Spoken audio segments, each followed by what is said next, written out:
Kabul, Afghanistan. A massive explosion rocked a highly secure diplomatic area of Kabul Wednesday morning, causing casualties and sending a huge plume of smoke over the Afghan capital. It was one of the worst attacks Kabul has seen since the drawdown of foreign forces at the end of 2014, CBS News correspondent Deborah Patta reports. AFGHA and ISTAN Health Ministry told CBS News that the blast left more than 80 dead and 350 wounded, and that most of the casualties were civilians, including women and children. The US-led NATO coalition, Operation Resolute Support, said in a statement that the bombing happened near its headquarters and the German embassy. It said, Afghan security forces prevented the VBID from gaining entry to the Green Zone, but the explosion caused civilian casualties in the vicinity. The attack demonstrates a complete disregard for civilians and reveals the barbaric nature of the enemy faced by the Afghan people. The statement continued.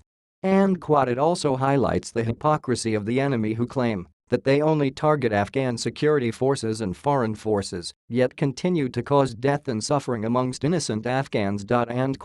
The German Foreign Ministry said German embassy workers were wounded in the blast and that an Afghan security official who had been protecting the building was killed.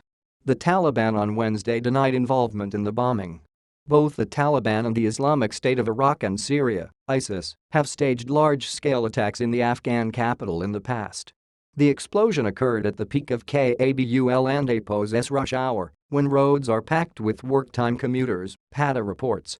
The U.S. Embassy in Kabul warned American citizens to avoid the area of the blast and cancelled all its appointments for routine American citizen services for the day. Afghanistan President Ashraf Ghani's office condemned the cowardly attack in the holy month of Ramadan targeting innocent civilians in their daily life. While the U.S. Embassy Kabul Special Charge d'Apo's Affairs Hugo Lawrence said, this horrific and shameful attack demonstrates these Apo's complete disregard for human life and their nihilistic opposition to the dream of a peaceful future for Afghanistan. The terrorists, and those who provide them support in any form, deserve the utter scorn of all civilized people around the world. The Green Zone neighborhood is considered Kabul's safest area, with foreign embassies, press bureaus, and government offices protected by dozens of 10-foot-high blast walls and guarded by police and national security forces. The BBC said that one of their staff, driver Mohammed Nazar, had been killed in the attack and that 4 BBC journalists had been injured.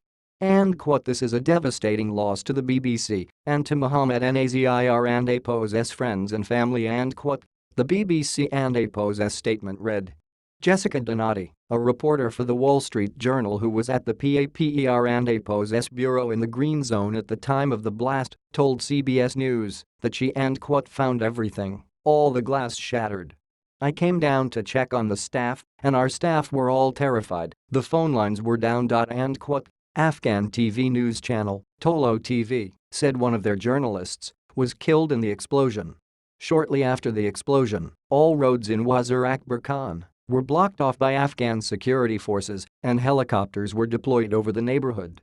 Najib Danish, deputy spokesperson for the Interior Ministry, said the blast was so heavy more than 50 vehicles were either destroyed or damaged at the site of the attack. We don't know at this moment what was the target of the attack, but most of the casualties are civilians. Said Danish. Windows were shattered in shops, restaurants and other buildings up to a half-mile from the blast site. Last month, the Afghan Taliban announced the beginning of their spring offensive, promising to build their political base in the country, while focusing military assaults on the international coalition and Afghan security forces. U.S. and Afghan forces have been battling the Taliban insurgency for more than 15 years. The United States now has more than 8,000 troops in Afghanistan, training local forces and conducting counterterrorism operations. In the past year, they have largely concentrated on thwarting a surge of attacks by the Taliban, who have captured key districts, such as Helmand Province, which U.S. and British troops had fought bitterly to return to the government.